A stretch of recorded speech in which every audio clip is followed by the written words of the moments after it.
Some people move through the world without feeling the need to leave visual proof behind, while timelines fill with faces, angles, and moments carefully framed. They stay present without documenting themselves. From the outside, this absence can look like distance, privacy taken too far, or quiet detachment from the social flow. Yet beneath that choice often sits a different psychological structure, one shaped around inward reference rather than external reflection. In this video, we slow down and sit with that inner orientation. So if this rhythm feels familiar, stay with us as we move deeper.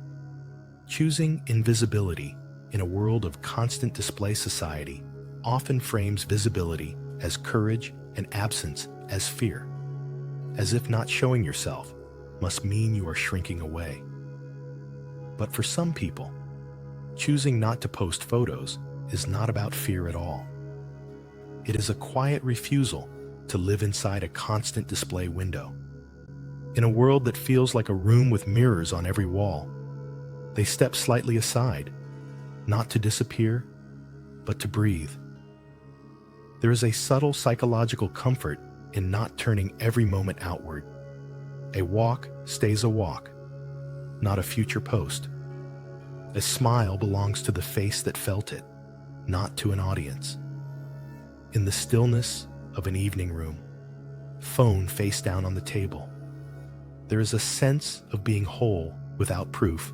This choice is less about hiding and more about protecting a fragile sense of inner continuity that feels easily disturbed by too many eyes.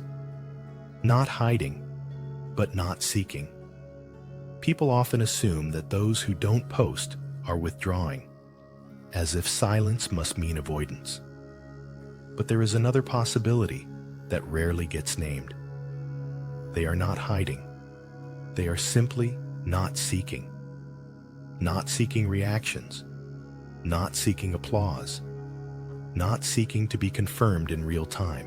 Psychologically, this reflects a comfort with incompleteness in the social sense. They can leave a moment unfinished, undocumented. Imagine sitting in a cafe alone, watching steam rise from a cup, without the urge to capture it. The moment passes, and nothing is lost. For them, presence does not require witnesses.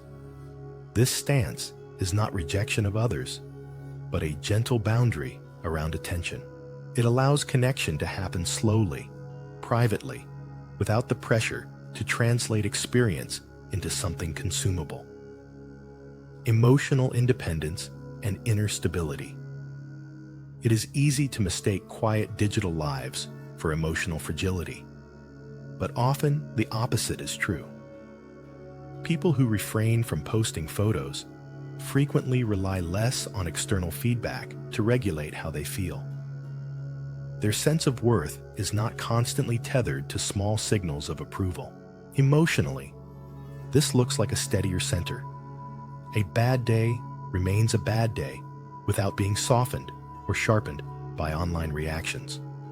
A good day does not need to be validated to feel real. Picture someone at home in the evening, lights low, replaying the day in their mind. There is no urge to check who noticed, who responded.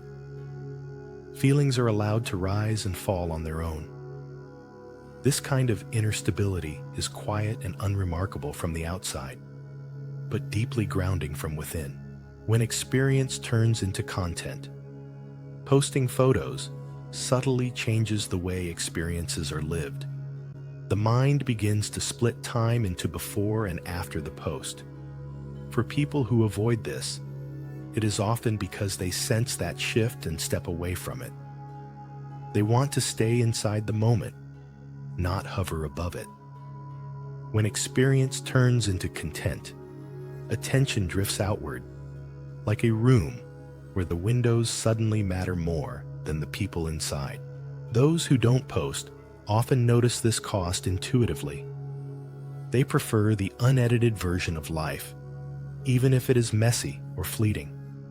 A sunset does not need framing. A laugh does not need timing. There is relief in letting moments end without leaving a trace. Nothing is archived, yet nothing feels wasted. The experience completes itself simply by being lived. Psychological ownership and the cost of sharing. Sharing can feel generous, but it also transfers ownership. Once a photo is posted, it no longer belongs only to the person in it. It becomes something others can interpret, judge, save, or forget. For some, this subtle loss feels heavier than it appears. Psychologically, not posting can be a way of keeping experiences intact, unfragmented.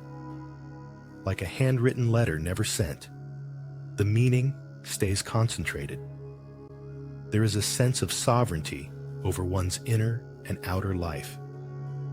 Think of a personal memory held quietly, revisited only in the mind. It retains its original texture. No comments reshape it. No reactions dilute it. This is not about control, but about intimacy. Some moments feel too close to the skin to be released into a shared space. Performance, dopamine, and digital exhaustion. Social platforms quietly train people to perform. Each post becomes a small stage, each reaction a cue. Over time, this creates a loop of anticipation and reward that can feel draining. People who stop posting photos often do so not out of moral resistance, but simple fatigue. Their nervous system grows tired of the rhythm, the pause before posting, the checking after, the subtle rise and fall of dopamine. Stepping away feels like turning off background noise you didn't realize was always on. Evenings become quieter. Mornings feel less urgent. Without constant micro-evaluations, attention settles back into the body. This exhaustion is rarely dramatic, but deeply familiar. Choosing not to perform becomes an act of rest, not rebellion. Breaking the validation cycle. Validation is not inherently wrong. Wanting to be seen is human. But for some, the cycle becomes too tight, too automatic. Posting photos starts to answer emotional needs before they are fully felt. By not posting, these individuals interrupt that loop. Feelings are allowed to exist without immediate resolution. Pride, insecurity, joy, doubt all pass through without being outsourced.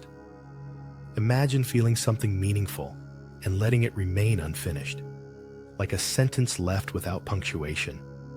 This can feel uncomfortable at first, but also freeing. There is space to process internally, to sit with ambiguity. Breaking the validation cycle does not mean rejecting others. It means learning to be present with oneself first, without rushing toward external confirmation. Presence without witnesses. At the center of all this is a quiet form of presence, being somewhere without needing to mark it, existing without evidence. People who don't post their photos often live this way naturally. A room can hold them without documenting them. A memory can stay personal. There is a soft dignity in this mode of being. It does not announce itself. It does not argue its case. It simply continues. Presence without witnesses allows life to unfold at its own pace, unobserved but deeply felt. Nothing is missing. Nothing needs to be added. And in that unshared space, many find a rare kind of calm, one that does not depend on being seen to be real. Some people pass through the digital world without leaving their image behind, and somehow their presence still feels complete. There is a quiet relief in letting moments exist without being translated into proof, as if meaning deepens when it stays unannounced. That silence often echoes something inward, a recognition that certain parts of life feel truer when no one is watching. From this place, the thought drifts naturally toward those who turn away from constant exposure altogether, finding steadiness not online, but within the walls of home. Between these choices, the noise softens, the pace slows, and the reflection lingers a little longer than expected.